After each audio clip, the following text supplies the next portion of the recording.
রোদেলা, তুমি কি সত্যিই ভাবছো আমি তোমাকে এখনই ছেড়ে দেব? নিরাপত্তা না থাকলেও একদম নয়। রোদেলা সাফ জানিয়ে দিল। রোদেলার জেদ দেখে আরাবের মেজাজ বিগড়ে যাওয়ার উপক্রম।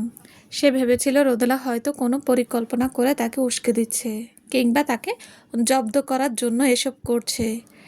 আমি সব সামলে নেব, কথা দিচ্ছি। ঠিক সে সময় নিজেকে নিয়ন্ত্রণে রাখবো। আরাব মরিয়া হয়ে বলল।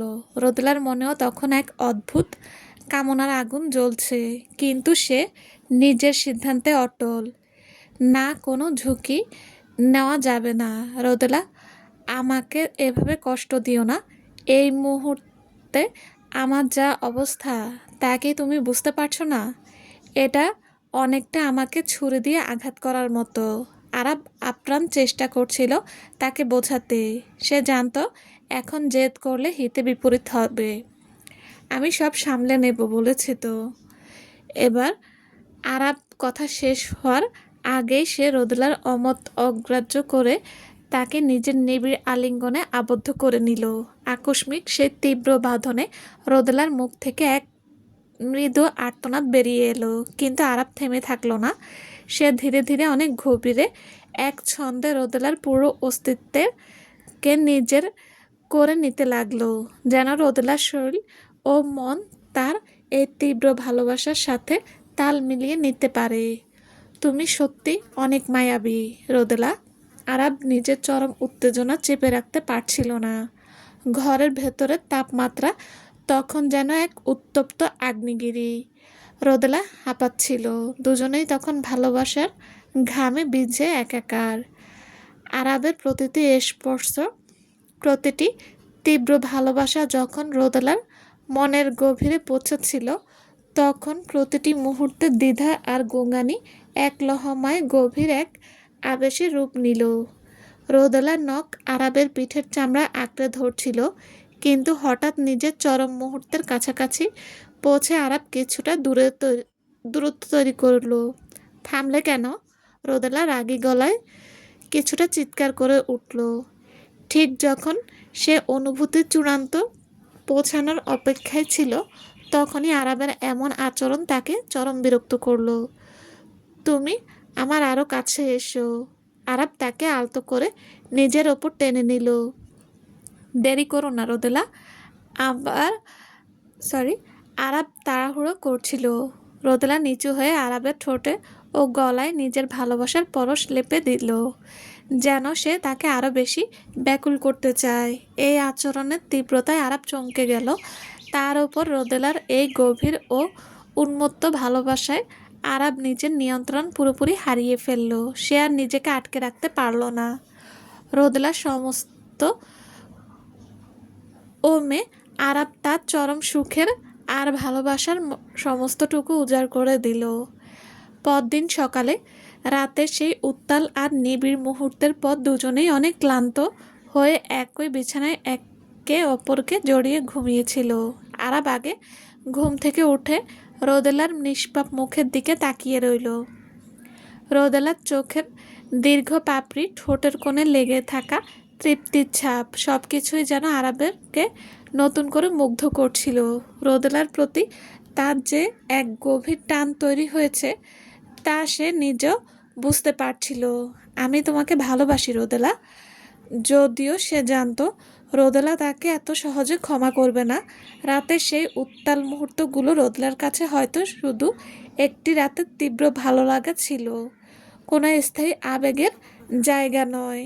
আরাব মনে মনে কষ্ট পাচ্ছিল, কিন্তু রোদেলার অভদ্রতা যেন তার কাছে এক অদ্ভুত নেশার মতো। তবে একটা সত্য রোদেলার অজানা ছিল। গত রাতে আরাব কোনো রকম নিরাপত্তা বা সতর্কতা ছাড়াই তার অতি সন্নিকটে গিয়ে নিজের গভীরতম অধিকার প্রকাশ করেছে। রোদেলা চোখ মেলল।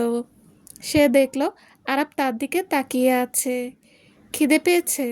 আরাব জিজ্ঞেস করল। হুম। রোদেলার সংক্ষিপ্ত উত্তর। নিচে পিসিমা হয়তো সকালের নাস্তা নিয়ে এসেছে। কাল রাতের এই আমি বলে রেখেছিলাম, আরাব বলল। রোদেলা আলমারি থেকে কাপড় নিয়ে স্নানের জন্য উঠে গেল। আমিও তোমার সাথে স্নান করতে পারি? আরাবের চোখে তখনও গভীর আবেদন। বলেছি না, আমি যা বলেছি সেটাই শেষ কথা। রোদেলা ঠান্ডা গলায় উত্তর দিল। সে নিজের স্বাভাবিক রূপেই বাথরুমের দিকে হেঁটে গেল, যেন আরাবের চোখের দৃষ্টি তার কাছে এখন আর লজ্জার কিছু নয়। আমি বুঝলাম, কিন্তু আমার জানা প্রয়োজন আর কতদিন আমাকে এভাবে অপেক্ষা করতে হবে? কবে আমরা সত্যি একে অপরের প্রেমিক প্রেমিকা হতে পারবো? আরাবের মুখে প্রেমিক শব্দটি শুনে রোদেলা খিলখিল করে হেসে উঠল। সে যে কথাটা এতদিন শুনতে চেয়েছিল, আজ আরাবের মুখে তা শুনে এক অদ্ভুত অনুভূতি হলো। হাসছো কেন? তুমি কি চাও আমি তোমাকে শুধু ক্ষণিকের ভালো লাগার মাধ্যমে হিসেবে ব্যবহার করে যাই? তুমি যদি না চাও তবে আমি অন্য কোনো বারে উহু এসব চিন্তা করবে না। তুমি আমাকে মর্যাদা দাও বা না দাও, আমার অনুমতি ছাড়া অন্য কাউকে ছোঁয়ার সাহসও করবে না। আর গন্তব্যের কথা বলছি, সিলেট থেকে ফেরার পর অনিক এর ছায়া যেন তোমার উপর না পড়ে। আমি ওই অনিককে আর তোমার ধারের কাছেও ঘেঁষতে দেব না। আমি তো আগেই বলেছি, আমি আমার চেয়ে বয়সে ছোট ছেলেদের বিন্দুমাত্র পছন্দ করি না। তুমি পছন্দ করো না ঠিক কিন্তু ওই অনিক ছেলেটা তোমাকে অনেক পছন্দ করে। আর ও যেভাবে তোমার আশেপাশে ঘুরঘুর করে, কখনো তোমার কর্মক্ষেত্রের কাছাকাছি চলে যাচ্ছে, আবার কখনো তোমার ফ্ল্যাটের একই ভবনে এসে রুমে ভাড়া নিচ্ছে, এগুলো সেফ আমাকে চ্যালেঞ্জ করার জন্য। সেদিন তুমি ওকে আমাকে এগিয়ে দেওয়ার সুযোগ দাওনি বলেই হয়তো ও তোমার উপর অনেক রেগে আছে। তবে দুটোই একই স্বভাবের, কেউ কারো থেকে কম না। যদিও শেষের বাক্যটা রোদেলা বড্ড নিচু স্বরে বলেছিল, কিন্তু পাশে থাকা আরাবের কান এড়ালো না। সে স্পষ্ট শুনতে পেল এবং রোদেলার মুখে নিজের সাথে ওই অনিকের নামের ছেলেটার তুলনা শুনে তার ভেতরের পুরুষালী অহংকারে অনেক জোরে আঘাত লাগলো। দয়া করে আমার সাথে ওই বাচ্চার তুলনা করবে না রোদেলা। আরাবের এমন বাচ্চাদের মতো অভিমানী মুখ দেখে রোদেলার ঠোঁটে কোণে এক চিলতে হাসি ফুটে উঠল। সে মনে মনে ভাবল, এই পুরুষটার সাথে কি আসলেই কারো তুলনা চলে? শুধু বয়সের দিক থেকেই তো তাদের মাঝে মস্ত বড় এক তফাত। আরাব নিজের কড়া চোখ দুটো রোদেলার মুখের উপর রাখল। সে যে শুধু বিরক্ত হয়েছে তা নয়, বরং রোদেলা তাকে বারবার এভাবে বুড়ো বা বয়সে বড় বললে খোঁটা দেওয়ার তার মনে মনে অনেক অসন্তোষ জমছিল। বয়স তার সবেমাত্র 30-এর কোঠায় পেরিয়েছে, কিন্তু রোদেলার কথাই মনে হয় সে যেন কোনো বৃদ্ধ লোক। কি হলো? আমার দিকে এভাবে রাগি চোখে তাকিয়ে থাকার মানে কি? আমি তো তোমাকে বুড়ো বলিনি আরাব। আমি স্রেফ বললাম যে অনেকের সাথে তোমার বয়সের তফাৎ আছে, ব্যাস। তুমি অযথাই নিজের মনে চটে যাচ্ছ। আজকাল বড্ড বেশি মুখে মুখে তর্ক করতে শিখেছো তুমি। যখন থেকে বুঝতে পেরেছো যে আমার ওপর তোমার অধিকার চড়া, তখন থেকেই আমাকে এভাবে জ্বালিয়ে অনেক আনন্দ পাচ্ছ, তাই না? হা হা হা। তুমি অনেক অদ্ভুত তো। অতীতে সেই গম্ভীর আরাপকে তো এখন আর খুঁজেই পাওয়া যায় না। আমি তো আগেই ভাবতাম তুমি যেভাবে সারাক্ষণ বডিগার্ড আর লস্কর লস্কর নিয়ে ঘুরে বেড়াতে, তাতে তুমি নিশ্চয়ই কোনো বড় অপরাধী বা খুনি হবে। রোদেলা মন খুলে হাসলো। অতীতে কাউকে খুন করিনি ঠিকই, কিন্তু ভবিষ্যতে করতেও পারি যদি তুমি অন্য কোনো পুরুষের দিকে নজর দাও। আরাব কড়া গলায় নিজের অধিকার জাহির করলো। রোদেলার চোখের সেই চঞ্চল আর দুষ্টুমি ভরা চাহনিটা, যা বিগত কয়েক মাস ধরে একেবারে হারিয়ে গিয়েছিল, তা আজ আবার তার মুখে স্পষ্ট ফুটে উঠল। আরাব নিজেও খেয়াল করলো যে রোদেলা আবার তার সেই পুরনো চেনা রোদেলা হয়ে উঠেছে। সে মনে মনে ভাবল, রোদেলা যে এত দ্রুত নিজের ক্ষতগুলো ভুলে স্বাভাবিক হতে পেরেছে, তার কারণ হলো আরাব তার জীবনে ফিরে এসেছে। এবং রোদেলা এখন খুব ভালো করে জানে যে আরাব তাকে কতটা গভীরভাবে ভালোবাসে। এই বাংলোতে বসে বিশ্রাম নেওয়া ছাড়া আর কোনো ঘোরার জায়গা আছে কি না বলবে? রোদেলা জিজ্ঞেস করলো। তোমাকে একটা পাহাড়ি ঝর্ণা দেখতে নিয়ে যাব। যাবে আমার সাথে? রোদেলার চোখ দুটো খুশিতে চকচক করে উঠল। হ্যাঁ, যাব। কিন্তু ওটা কি এখানে থেকে অনেক দূরে? না, এই বাগানের একদম শেষ মাথায়। এখান থেকে বড়জোর 1 কিলোমিটার পথ হেঁটে গেলেই পৌঁছে যাব। রোদেলা খুশিতে মাথা নাড়ল। সে স্নান করার জন্য বাথরুমের দিকে পা বাড়ালো। সে নিজেও চায় এই দুদিন প্রকৃতির মাঝে নিজের মনটাকে একেবারে হালকা করে নিতে। কত দীর্ঘ সময় ধরে সে কোথাও ঘুরতে যায়নি। সর্বশেষ সে নিজের অনার্সের 3rd ইয়ারে পড়ার সময় বন্ধুদের সাথে সমুদ্রে ঘুরতে গিয়েছিল। তখন তাদের পুরো গ্রুপটা একসাথে গিয়েছিল, যার মাঝে আবির ভাইয়ের ফ্রেন্ড সার্কেলও ছিল। আজ আর ওসব কথা মনে না করাই ভালো। তখন তো আবির সবার এই জোড়ায় জোড়ায় প্রেম করত। সে শুধু সে আর অনন্ত ভাই সিঙ্গেল ছিল। রোদেলার মনে পড়ল তখন সায়ন আর আবির ভাই অনন্ত ভাইকে অনেক উস্কে দিচ্ছিল রোদেলার সাথে প্রেম করার জন্য। কিন্তু যার সাথে সম্পর্ক হওয়ার নয়, জোর করে তা কখনো হয় না। আসলে অনন্ত ভাইয়ের মনের ভেতর আগে থেকেই অন্য একজন মানুষ ছিল, যা তখন কেউ জানতো না। নিচতলায় ডাইনিং টেবিলের উপর জবা পিসি যে চমৎকার সকালের নাস্তা সাজিয়ে রেখেছিলেন, খিদেয় কাতর আরাব আর রোদেলা দুজন মিলে তা এক নিমেষে চেটেপুটে শেষ করলো। খাওয়া দাওয়া শেষ করে তারা দুজনে ধীর পায়ে বাংলোর বাহিরে পা বাড়ালো সেই পাহাড়ি ঝর্ণার উদ্দেশ্যে। দুপুরে চড়ার সময় হলেও এখানকার আবহাওয়া ছিল বড্ড মনোরম ও শীতল। ঢাকার মতো উত্তপ্ত ও গুমোট গরম এখানে এক ফোঁটাও ছিল না। রোদেলা একটা আরামদায়ক 3/4 প্যান্ট আর হালকা নীল রঙের টি-শার্ট পরে নিয়েছিল, যাতে পাহাড়ি রাস্তায় হাঁটতে সুবিধা হয়। আরাব তাকে বলেছিল যে এই কাপড়গুলো তার ছোট বোন প্রীতির, যা সে অনেক আগে এই বাংলোতে ফেলে গিয়েছিল। অন্যদিকে আরাবার পরনে ছিল একটি সাধারণ কালো রঙের টি-শার্ট আর ধূসর রঙের ট্রাউজার। আরাবের এমন ক্যাজুয়াল বা সাধারণ পোশাক রোদেলার চোখে অনেক ভালো লাগছিল, কারণ ফর্মাল শার্ট ছাড়া সে আরাবকে এমন ঘরোয়া পোশাকে আগে কখনো দেখেনি। মনে মনে সে স্বীকার করলো, আরাবকে বুড়ো বলাটা আসলে তার সেফ একটা বাহানা ছিল। সত্যি বলতে আরাবের চমৎকার শারীরিক গঠন আর সুশ্রী মুখের কারণে তাকে 25-26 বছরের তরতাজা যুবকের মতোই দেখায়। রোদেলার চেয়ে সে বয়সে বড্ড সামান্যই বড় লাগে। রাস্তায় দেখে চলো রোদেলা। আমি তো দেখেই চলছি। রোদেলা আমতা আমতা করে নিজের মুখ ফিরিয়ে নিল। সে যে এতক্ষণ ধরে এক দৃষ্টিতে আরাবের মুখের দিকে তাকিয়েছিল তা ধরা পড়ে যাওয়ায় অনেক লজ্জা পেল। আমি খুব ভালো করেই জানি যে আমি দেখতে অনেক সুদর্শন, তবে তোমাকে বিন্দুমাত্র ভয় পেতে হবে না রোদেলা। আমার এই শরীর আর মন শুধুই তোমার একারই অধিকার। আরেবার আরাবের এমন আত্ম অহংকার আর নিজের রূপের বড়াই দেখে রোদেলার মনে হলো সে যেন আকাশ থেকে পড়ল। হুঁ, বড্ড নিজের রূপের দেমাগ দেখাচ্ছে। আরাবের চোখে তখনও রোদেলার জন্য এক মিষ্টি অনুভূতির আভাস ছিল। সে হয়তো রোদেলাকে এভাবে লজ্জায় ফেলতে পেরে মনে মনে বড্ড শান্তি পাচ্ছিল। তারা বেশিক্ষণ হাঁটেনি। কিছুক্ষণের মাঝেই রোদেলার কানে ঝর্ণার জল পড়ার সেই অবিরাম শব্দ ভেসে এলো। আর তারপরেই চোখের সামনে ভেসে উঠল প্রকৃতির এক অপূর্ব সুন্দর সৃষ্টি। ওয়াও! ঝর্ণাটা আকারে অনেক বড় না হলেও এর সৌন্দর্য ছিল দেখার মতো। চারপাশটা ছিল অনেক নিঝুম আর শান্ত। ঝর্ণার জল এতটা স্বচ্ছ ও পরিষ্কার ছিল যে নিচের নুড়ি পাথরগুলো স্পষ্ট দেখা যাচ্ছিল। এখানে কি সাধারণ মানুষ ঘুরতে আসে না এত সুন্দর একটা জায়গা? না, এই গোপন ঝর্ণাটার কথা কেউ জানে না।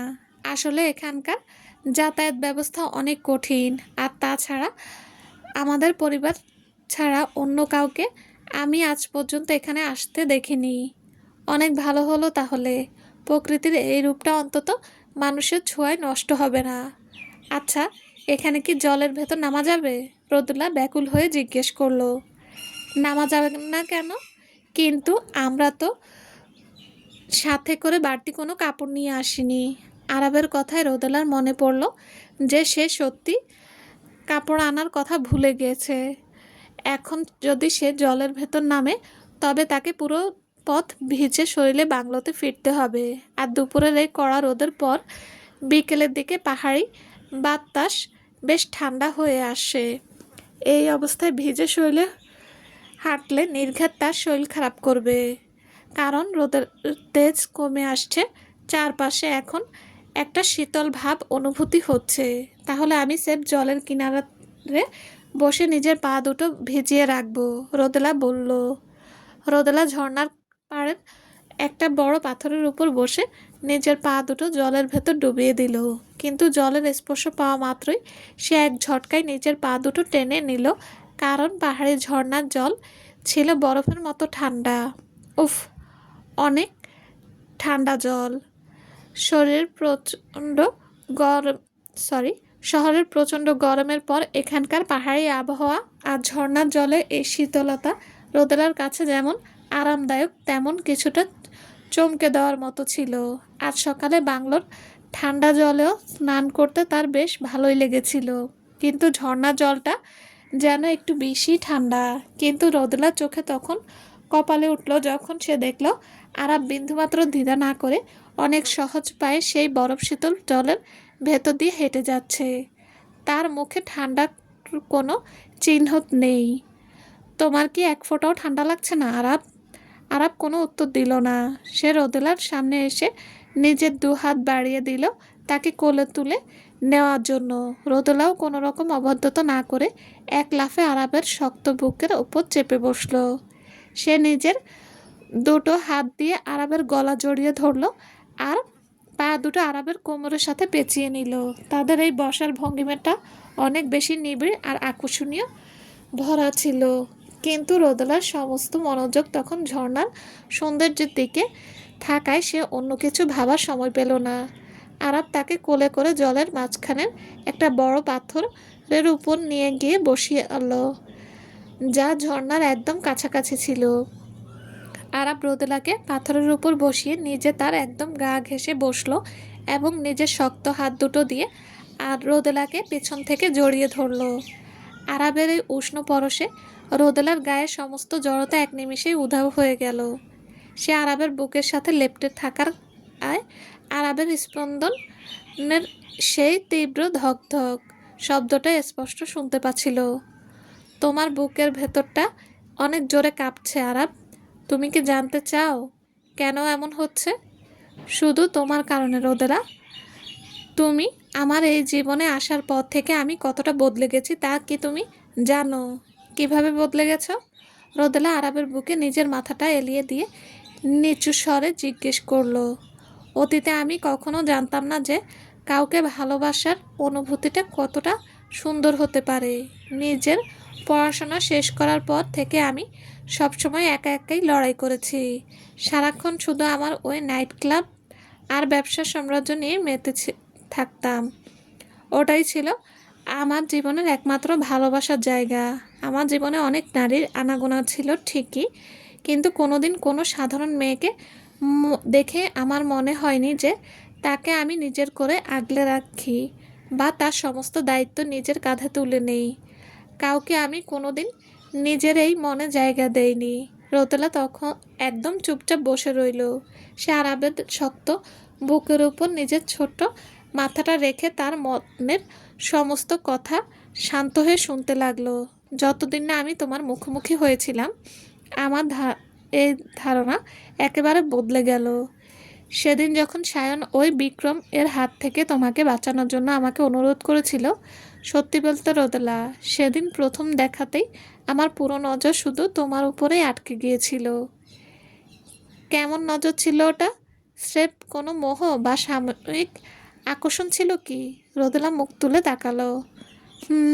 অনেকটা তেমনই। আসলে ওটাই তাদের প্রথম দেখা ছিল না। আরাব রোদেলাকে তার ক্লাবে অনেকবার আসতে দেখেছে যখন সে তার দুই বান্ধবীর সাথে বারে এসে আড্ডা দিত। ওটা ছিল তাদের ওই ঘটনার প্রায় 1 বছর আগের কথা।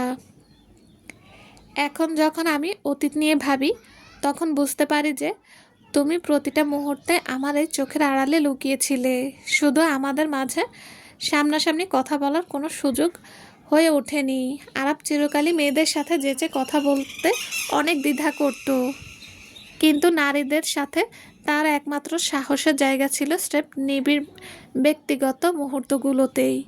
সেদিন যখন আমার ক্লাবে অত বড় একটা ঝামেলা হলো, তখন আমি তোমাকে ইচ্ছে করে ওই বিপদের মুখে ফেলে চলে যাইনি রোদেলা।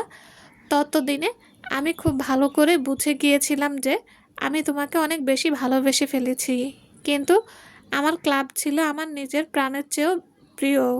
আর আমি চাইনি আমার সেই ব্যবসায়িক সংকটের সময় তুমি অযথাই আমার জন্য দুশ্চিন্তা করো।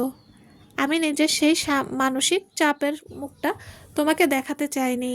আমি তোমাকে সাময়িকভাবে নিজের ফ্ল্যাটে পাঠিয়ে দিয়েছিলাম।